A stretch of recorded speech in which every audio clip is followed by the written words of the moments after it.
and welcome back to my channel. It's me, Lauren, filmmaker extraordinaire, and today I want to talk about being alone.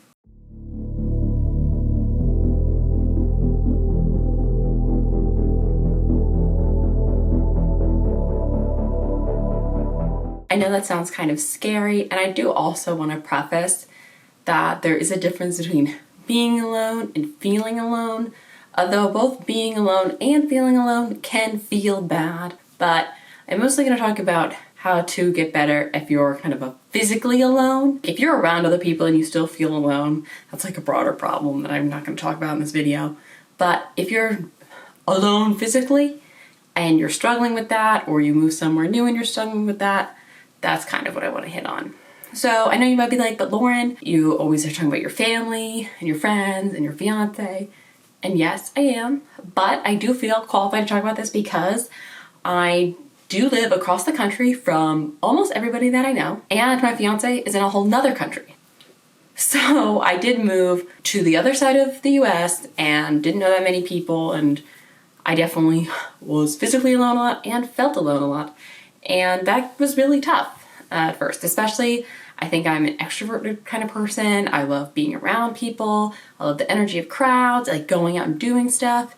And I felt like I couldn't do any of those things because I was like alone.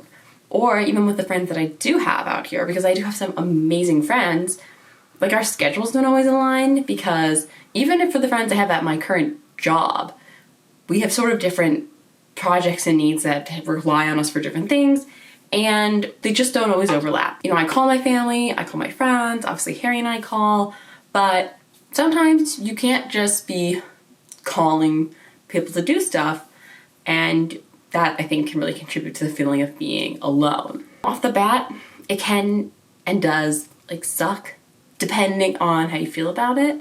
I know for me, I feel like I've kind of come to a good place with myself, and I'm going to talk about that a little bit with myself, where I can be alone, but I'm not like struggling with it because I have a balance. I also used to believe that, like, you know, as an extrovert, I needed to go out with all my friends to do stuff, versus I've now come to realize that I think actually being around people as a whole, whether or not I know them, can help me kind of fulfill that need to be with people, even if I don't know them and even if I really don't talk to them and only have very small social exchanges. For instance, I live near Burbank and there's tons of like street fairs always going on in Burbank. So sometimes I can just like go park and like walk through the street fair by myself. I'm alone, right? But I'm surrounded by other people and I can kind of poke around and browse with like the energy around me.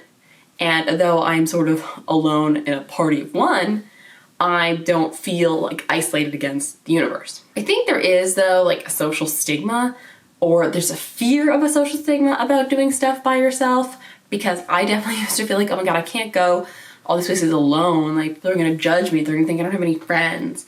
And I'm so happy I got over that, though it wasn't easy. It's not like I just like, woohoo, got over that.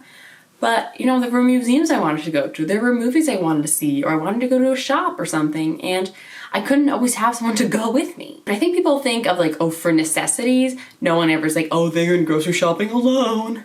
But like, why is it when people go like, oh, I went to this movie, and they're like, oh, who'd you see it with? And I say, oh, by myself. Some people are like, oh, I could never see a movie by myself. Or, oh, that's sad. It's like, well, I think it's sad that you wanted to see that movie, but you didn't see it because you couldn't find anyone to go with you. That's what I think is sad. And I don't care if that comes across as like rude, because what are they trying to say to me? Oh, you're so sad and alone, pity, poor you. It's like, not poor me, actually. I wanted to see this movie, so I went to see it by myself, happily. And also, again, for the extrovert part, there's usually, depending on the movie and depending on the time, to be fair, there's usually other people in the theater. Whether it's packed or not, I can't say. But if there's other people in the theater, then you're still getting kind of like the overall audience kind of movie watching experience where you're with other people, but you don't have to talk to anyone in particular if you want to. You know, sometimes I'm sitting near someone and there's a trailer, someone says something funny and we're very close. You know, I might make a comment and maybe we'll have like a couple words and then we'll like go on our continuous ways. But I just think it's crazy to me that people are so afraid of other people like judging them that they won't do what I consider to be like pretty minor things. And I know I'm not perfect at this. Like, I'll eat at some places by myself. Small food court, obviously no problem. Basically any place that's like I order at the counter and then the food, I either bring the food to my table or they might bring the food to my table. But I order at the counter, I don't really have a problem eating by myself. I do feel a little awkward sometimes if I eat out at a restaurant, like a full table service restaurant by myself. Though I have done it like once semi-recently, and I did feel sort of rich. It was a weird feeling. I was like, a table for one, you know, and then I had a seat, I had a cocktail and a burger and my truffle fries, and I was like, wow, look at me. But I don't know if I could do that all the time. It was sort of like the mood I was in. Because I think, you know, I see other people then like all happily eating, and depending on the restaurant, like I feel awkward just like being on my phone or reading a book. That restaurant, I was actually sitting outside, so I was able to eat and sort of people watch. Was pretending that I was in Europe, which I think really did help, because otherwise I'm just I honestly will also just eat too fast. Like if there's nothing for me to do while eating, I'm just gonna consume my food too quickly. But anyway, that was a big tangent. Sorry about that. The point is, you shouldn't let other people shame you into doing stuff you want to do if you have to do them alone. And I think that's like the number one way to get better at being alone, is to do stuff alone. And I know you're like, but how? I'm afraid to do it.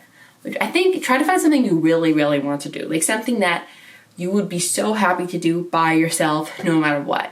And then that can help build up your confidence.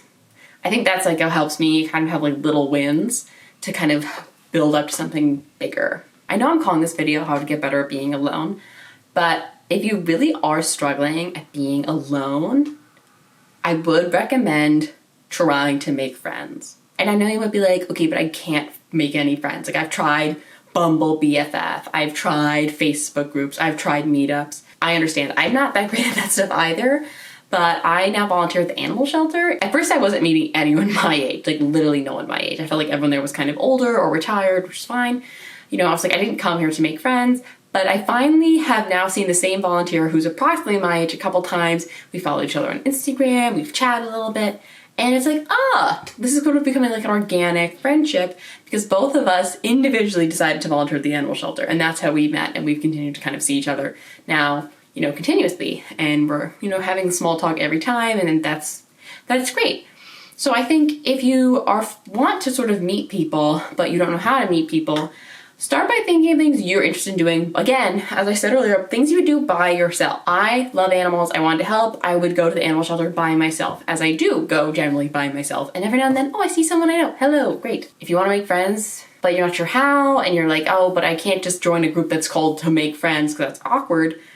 Maybe join, like, try to find another kind of club or social gathering of sorts, but not like social. Maybe this is a bad example, but I feel like there's a lot of board game places, at least around LA and some other cities. So you could try to go there. Like if there's a game you really like a board game or something, you could bring it. Because even if you don't meet anyone that you want to be friends with afterwards, at least hopefully you got to play one of your favorite board games. So I think the best way to get better at being alone is doing stuff alone you already like to do, and then you can start to branch out to do stuff that you might want to do, but you're not sure how you'll do it alone. Since moving to LA, I've gone to various YouTube events by myself, and sometimes I see people that I know from other events, and sometimes I'm able to bring a +1. I'll bring someone that I already know, but a lot of times I literally go by myself. Sometimes I talk to more people, and other times I don't talk to a lot of people, but I just kind of walk around, see what's going on, and you don't know what's going to happen until you try it. Since moving to California in June of 2022, and then since moving to my own place, like because I've been forced to be alone a lot, like even when I had a roommate, our work schedules weren't the same. Her boyfriend is on the West Coast. My then boyfriend, now fiance, is in another country. So like we just weren't always hanging out together all the time anyways. And I just was alone. Like I was forced to be alone, and I had to be, I had to get over that. Or not necessarily get over that, but I had to like become at peace with it and become with myself. I'm trying to trick myself into the with myself instead of the by myself, because it's so much nicer, right? Like, instead of I did yoga by myself, I did yoga with myself. Does it sound sort of weird? Sure. Who cares? I read a book with myself. I went on a walk with myself. You are a beautiful person, and I don't know about you, but I know that I don't always know what's going on in my own head, even though it's my head. Like I go to therapy to try to figure that out, and I'm still like, huh? So we do these things, both by and with ourselves. And eventually we can come to terms with the fact that we're going to be alone sometimes. And I think the solution also, if you're struggling with being alone, is not to surround yourself with friends and family and loved ones 24/7, or even people you hate 24/7, because there will be a point in your life where you will be alone. Whether it's for 5 minutes or 2 weeks or whatever it is, you will have periods where you are alone. And I think it's better to try to come to terms with how to be alone and be with yourself sooner rather than later. If you can, also if you're struggling, go to therapy. I honestly will recommend therapy for almost any problem or any woe anyone's ever having, because it's great.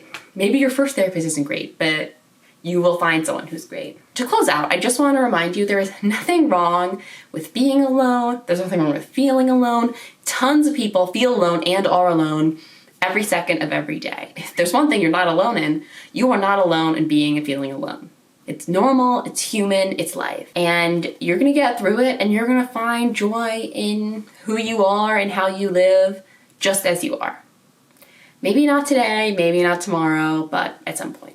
If you like this video, please give it a thumbs up. Comment down below your tips on how you're alone, or what things you love to do with yourself.